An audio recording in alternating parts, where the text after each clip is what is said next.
सभी बहनों को मीठी मीठी राम राम।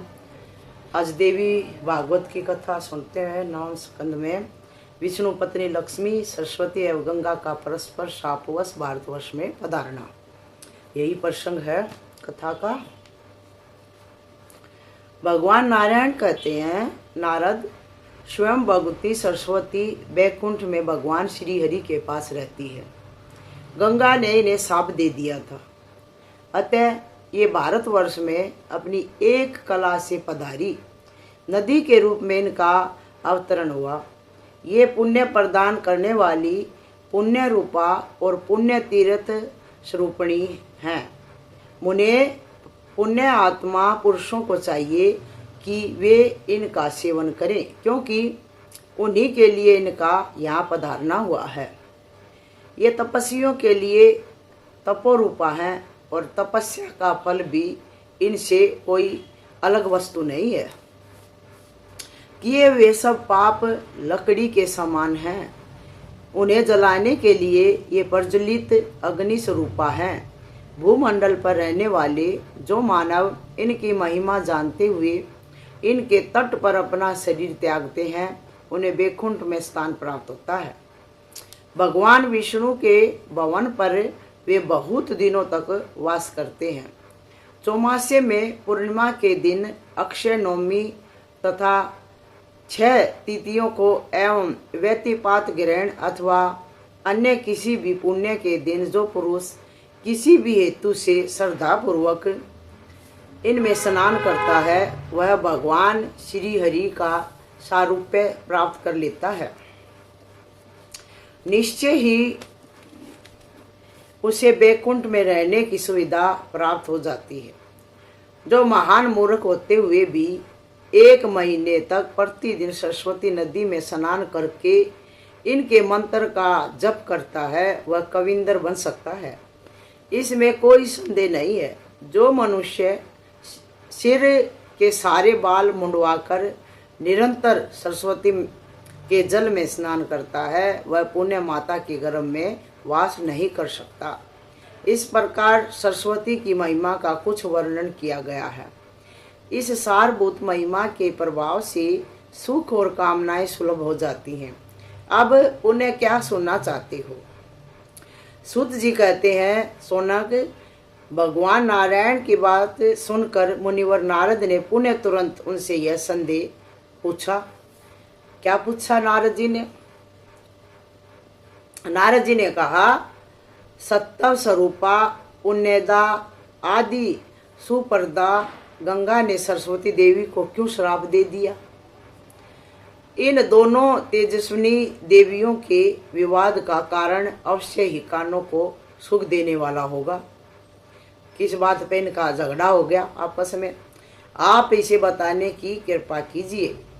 भगवान नारायण कहते हैं, नारद, यह प्राचीन कथा में तुमसे कहता हूँ, सुनो।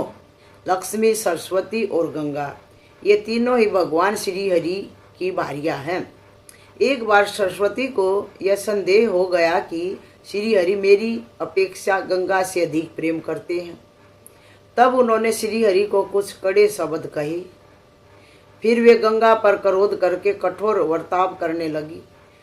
तब शांत स्वरूपा क्षमामयी लक्ष्मी ने उनको रोक दिया। इस पर सरस्वती ने लक्ष्मी को गंगा का पक्ष करने वाली मानकर आवेश में शाप दे दिया कि तुम निश्चय ही वृक्ष रूपा और नदी रूपा हो जाओगी। लक्ष्मी ने सरस्वती के इन शाप को सुन लिया, परंतु स्वयं बदले में सरस्वती को शाप देना तो दूर रहा, उनके मन में तनिक सा भी क्रोध उत्पन्न नहीं हुआ। वे वहीं शांत बैठी रही और सरस्वती के हाथ को अपने हाथ में पकड़ लिया। पर गंगा से यह नहीं देखा गया। उन्होंने सरस्वती को शाप दे दिया। कहा, बहन लक्ष्मी, जो तुम्हें शाप दे चुकी है वह सरस्वती भी नदी रूप हो जाए। यह नीचे मृत्युलोक में चली जाए, जहाँ पर सब पापी जन निवास करते हैं। नारद गंगा की यह बात सुनकर सरस्वती ने उन्हें शाप दे दिया कि तुम्हें भी धरातल पर जाना होगा और तुम पापियों के पाप को अंगीकार करोगी। इतने में भगवान श्री हरि वहाँ आ गए। उस समय 4 भुजा वाले वे प्रभु अपने 4 पार्षदों से सुशोभित थे। उन्हें सरस्वती का हाथ पकड़कर उन्हें अपने समीप प्रेम से बैठा लिया। तत्पश्चात वे सर्वज्ञानी श्री हरि प्राचीन अखिल ज्ञान का रहस्य समझाने लगे। उन दुखित देवियों के कलह और शाप का मुख्य कारण सुनकर परम प्रभु ने समय अनुकूल बातें बताई। भगवान श्री हरि बोले, लक्ष्मी शुभ्रे, तुम अपनी कला से राजा धर्मध्वज के घर पधारो। तुम किसी की योनि से उत्पन्न होकर स्वयं भूमंडल पर प्रकट हो जाना। वहीं तुम वृक्ष रूप से निवास करोगी। शंखचूड़ नामक एक असुर मेरे अंश से उत्पन्न होगा। तुम उसकी पत्नी बन जाना। तत्पश्चात निश्चय ही तुम्हें मेरी प्रियसी भार्या बनने का सौभाग्य प्राप्त होगा। भारतवर्ष में त्रिलोक पावनी तुलसी के नाम से तुम्हारी प्रसिद्धि होगी। वरान ने अभी अभी तो तुम भारती के शाप से भारत में पदावती नामक नदी बनकर पधारो। अच्छा, सरस्वती ही तुलसी हुई है, तुलसी बनी है। तदंतर गंगा से कहा, गंगे, तुम सरस्वती के शापवश अपने अंश से पापियों का पाप भस्म करने के लिए विश्व पावनी नदी बनकर भारतवर्ष में जाना। सुकल्पते भगीरथ की तपस्या से तुम्हें वहाँ जाना पड़ेगा। धरातल पर तुमको सब लोग भगवती भगीरथी कहेंगे। समुंदर मेरा अंश है। मेरे आज्ञा अनुसार तुम उसकी पत्नी होना स्वीकार कर लेना। इसके बाद सरस्वती से कहा, भारती, तुम गंगा का शाप स्वीकार करके अपनी एक कला से भारतवर्ष में चलो। तुम अपने पूर्ण अंश से ब्रह्म सदन पर पधार कर उनकी कामनी बन जाओ। यह गंगा अपने पूर्ण अंश से शिव के स्थान पर चले। शिव के स्थान पर चले। यहाँ अपने पूर्ण अंश से केवल लक्ष्मी रह जाए। कारण इनका स्वभाव परम शांत है। ये कभी तनिक सा क्रोध नहीं करती। मुझ पर इनकी अटूट श्रद्धा है। ये सत्व स्वरूपा है। ये महान साध्वी, अत्यंत सौभाग्यवती, क्षमा मूर्ति, सुंदर आचरणों से सुशोभित तथा निरंतर धर्म का पालन करती हैं। इनके एक अंश की कला का महत्व है कि विश्व भर में संपूर्ण स्त्रियां धर्मात्मा, पतिव्रता, शांत रूपा तथा सुशीला बनकर प्रतिष्ठा प्राप्त करती हैं। अब भगवान श्री हरि स्वयं अपना विचार कहने लगे। ओहो, विभिन्न स्वभाव वाली 3 स्त्रियां, 3 नौकरों और 3 बांधुओं का एकत्र रहना वेद की अनुमति से विरुद्ध है। श्री भगवान कह रहे हैं, खुद ही विचार कर रहे हैं, वही 3 औरतें एक साथ नहीं रह सकती, इसलिए उनको अलग अलग वहां पे भेज दिया, अनुमति दे दी, तुम वहां जाओ, तुम वहां जाओ। ये एक जगह रहकर कल्याणप्रद नहीं हो सकती। जिन गृहस्थों के घर स्त्री पुरुष के समान व्यवहार करे और पुरुष स्त्री के अधीन रहे, उसका जीवन निष्फल समझा जाता है। अच्छा, उसके प्रत्येक पग पर अशुभ है। जिसकी स्त्री मुख दुष्टा, योनि दुष्टा और कलह प्रिया हो, उसके लिए तो जंगल ही घर से बढ़कर सुखदायी है। कारण वहाँ उसे जल, स्थल और फल तो मिल ही जाते हैं। ये फल, जल आदि जंगल में निरंतर सुलभ रहते हैं, घर पर नहीं मिल सकते। अग्नि के पास रहना ठीक है अथवा हिंसक जंतुओं के निकट रहने पर भी सुख मिल सकता है, किंतु दुष्टा स्त्री के निकट रहने वाले पुरुष को अवश्य ही महान कलेश भोगना पड़ता है। पुराण ने पुरुषों के लिए व्याधि ज्वाला अथवा विष ज्वाला को ठीक बताया जा सकता है, किंतु दुष्टा स्त्रियों के मुख की ज्वाला मृत्यु से भी अधिक कष्टप्रद होती है। स्त्री के वश में रहने वाले पुरुषों की शुद्धि शरीर के भस्म हो जाने पर भी हो जाए, यह अनिश्चित है। स्त्री के वश में रहने वाला व्यक्ति दिन में जो कुछ कर्म करता है उसके फल का वह भागी नहीं हो पाता। इस लोक में और परलोक में सब जगह उसकी निंदा होती है। जो यश और कीर्ति से रहित है उसे जीते हुए भी मुर्दा समझना चाहिए। एक भारिया वाले को ही चैन नहीं, एक भारिया वाले को ही चैन नहीं, फिर जिनके अनेक स्त्रियां हों उसके लिए तो सुख की कल्पना ही असंभव है। अतएव गंगे तुम शिव के पास जाओ और सरस्वती तुम्हें ब्रह्मा के स्थान पर चले जाना चाहिए। यहाँ मेरे भवन पर केवल सुशीला लक्ष्मी जी रह जाए, क्योंकि परम साध्वी उत्तम आचरण करने वाली एवं पतिव्रता स्त्री का स्वामी इस लोक में स्वर्ग का सुख भोगता है और परलोक में उसके लिए केवल पद सुरक्षित है। जिसकी पत्नी पतिव्रता है वह परम पवित्र, सुखी और मुक्त समझा जाता है। ये अध्याय 6 यहाँ पे संपूर्ण होया। अगले अध्याय में है भगवान के मुखारबिंद से भक्तों के महत्व और लक्षणों का विशुद्ध वर्णन। भगवान नारायण कहते हैं, नारद, इस प्रकार कहकर भगवान श्री हरि चुप हो गई। तब गंगा और लक्ष्मी तथा सरस्वती तीनों देवियां परस्पर एक दूसरे को आलिंगन करके रोने लगी। अब पता चला इनको शोक और भय ने उनके शरीर को कपा दिया था। उनकी आंखों से आंसू गिर रहे थे। उन सब को एकमात्र भगवान ही शरण्य दृष्टिगोचर हुए। अतः वे क्रम से उनसे प्रार्थना करने लगी। सरस्वती ने कहा, नाथ, मुझ दुष्टा को साप से बचाइए, अन्यथा मैं आजीवन चिंता में डूबी रहूंगी। भला आप जैसे महान सच्चरित्र स्वामी के परित्याग कर देने पर ये स्त्रियां कैसे जीवित रह सकती हैं? प्रभु, मैं भारतवर्ष में योग साधन करके इस शरीर का त्याग कर दूंगी, यह निश्चित है। सरस्वती कह रही है ये भगवान हरि से।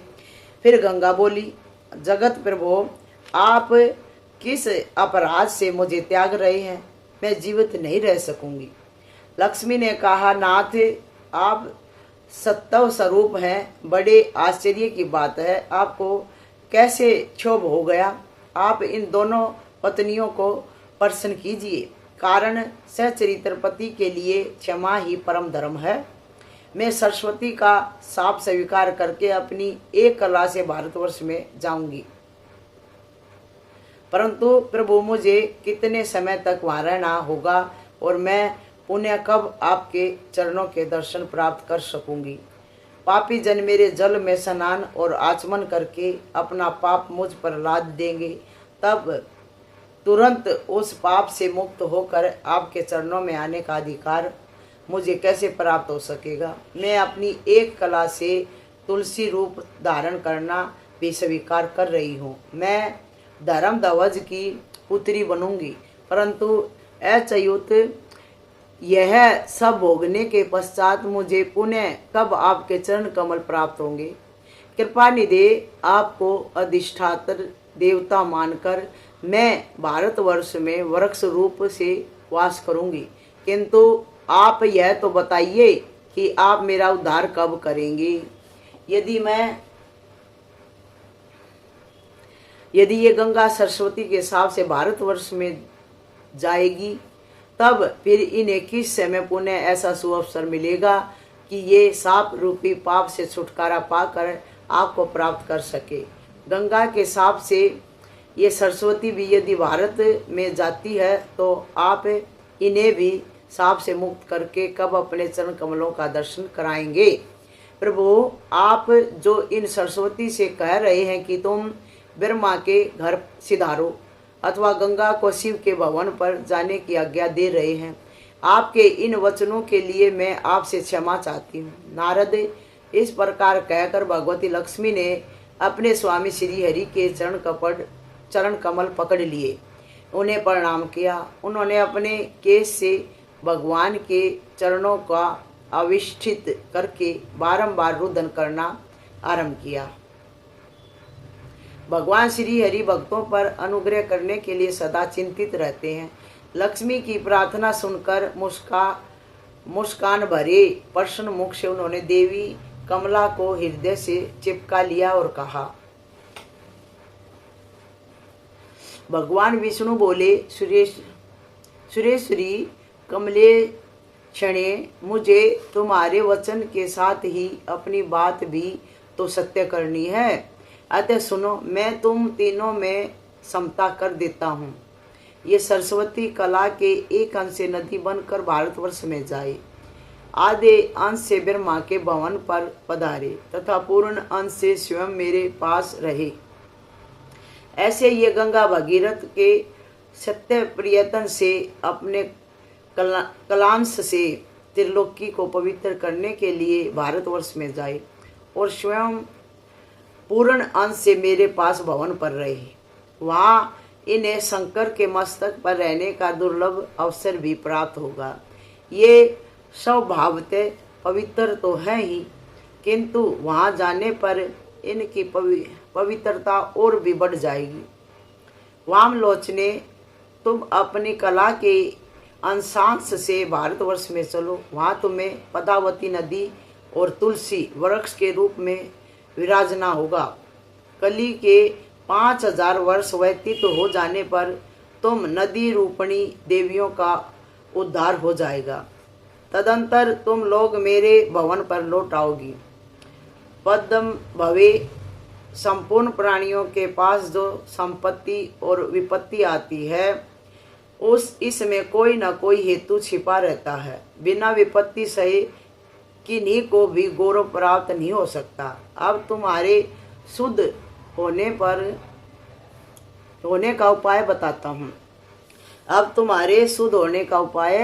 बताता हूँ। मेरे मंत्रों की उपासना करने वाले बहुत से संत पुरुष भी तुम्हारे जल में नहाने धोने के लिए पधारेंगे। उस समय तुम उनके दर्शन और स्पर्श प्राप्त करके सब पापों से छुटकारा पा जाओगी। सुंदरी, इतना ही नहीं किंतु भूमंडल पर जितने असंख्य तीर्थ हैं वे सभी मेरे भक्तों के दर्शन और स्पर्श पाकर परम पावन बन जाएंगे। भारतवर्ष की भूमि अत्यंत पवित्र है। मेरे मंत्रों के उपासक अनगिनत भगत वहाँ वास करते हैं। प्राणियों को पवित्र करना और तारना ही उनका प्रधान उद्देश्य है। मेरे भगत जहाँ रहते हैं और अपने पैर धोते हैं वह स्थान महान तीर्थ एवं परम पवित्र बन जाता है। यह बिल्कुल निश्चित है। घोर पाप भी मेरे भगत के दर्शन और स्पर्श के प्रभाव से पवित्र होकर जीवन मुक्त हो सकता है। नास्तिक व्यक्ति भी मेरे भगत के दर्शन और स्पर्श से पवित्र हो सकता है। जो कमर में तलवार बांधकर द्वारपाल की हैसियत से जीविका चलाते हैं, मुनरमी मातर जिनकी जीविका का साधन है। जो कमर में तलवार बांधकर द्वारपाल की हैसियत से जीविका चलाते हैं, मुनि मी मातर जिनकी जीविका का साधन है, जो इधर उधर चिट्ठी पत्री पहुंचाकर अपना भरण पोषण करते हैं तथा गांव गांव घूमकर भीख मांगना ही उनका व्यवसाय है, एवं जो बैलों को जोतते हैं, ऐसे ब्राह्मण को अधम कहा जाता है। किंतु मेरे भगत के दर्शन और स्पर्श उन्हें भी पवित्र कर देते हैं। विश्वासघाती, मित्रघाती, झूठी गवाही देने वाले तथा धरोहर हड़पने वाले नीच व्यक्ति भी मेरे भक्तों के दर्शन और स्पर्श से शुद्ध हो सकते हैं। मेरे भगत के दर्शन एवं स्पर्श से ऐसी अद्भुत शक्ति है, स्पर्श में ऐसी अद्भुत शक्ति है कि उसके प्रभाव से महापात की व्यक्ति तक पवित्र हो सकता है। सुंदरी, पिता, माता, स्त्री, छोटा भाई, पुत्र, पुत्री, बहन, गुरुकुल, नेत्रहीन, बांधव, सासू और ससुर, जो पुरुष इनके भरण पोषण की व्यवस्था नहीं करता उसे महान पातकी कहते हैं। किंतु मेरे भक्तों के दर्शन और स्पर्श करने से वह विशुद्ध हो जाता है। पीपल के वृक्ष को काटने वाले मेरे भक्तों के निंदक तथा नीच ब्राह्मण को भी मेरे भक्त का दर्शन और स्पर्श पवित्र बना देता है। घोरपात की मनुष्य भी मेरे भक्तों के दर्शन और स्पर्श से पवित्र हो सकते हैं। पापियों का उद्धार करने के लिए तीनों देवियों को नदी के रूप में बढ़ना पड़ा। श्री महालक्ष्मी ने कहा, भक्तों पर कृपा करने के लिए आतुर रहने वाले प्रभु, अब आप उन अपने भक्तों के लक्षण बताओ। बताइए जिनके दर्शन और स्पर्श से हरि भक्तिहीन, अत्यंत अहंकारी, अपने मुंह अपनी बड़ाई करने वाले धूर्त, सठ एवं साधु निंदक, अत्यंत अधम मानव तक तुरंत पवित्र हो जाते हैं, तथा जिनके नहाने धोने से संपूर्ण तीर्थों में पवित्रता आ जाती है, जिनके चरणों की धूलि से तथा चरण उद्योग से पृथ्वी का कलमश दूर हो जाता है, तथा जिसका दर्शन एवं स्पर्श करने के लिए भारतवर्ष में लोग ललायित रहते हैं, क्योंकि विष्णु भगत पुरुषों का समागम संपूर्ण प्राणियों के लिए परम लाभदायक है। जल में तीर्थ नहीं है और न मरण में एवं परस्तर में देवता ही देवता है।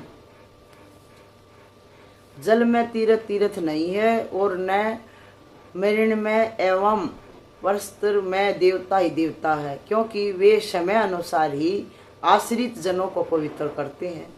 अहो, साक्षात देवता तो विष्णु भक्तों को मानना चाहिए, जिनके प्रभाव से तुरंत पवित्रता प्राप्त हो जाती है।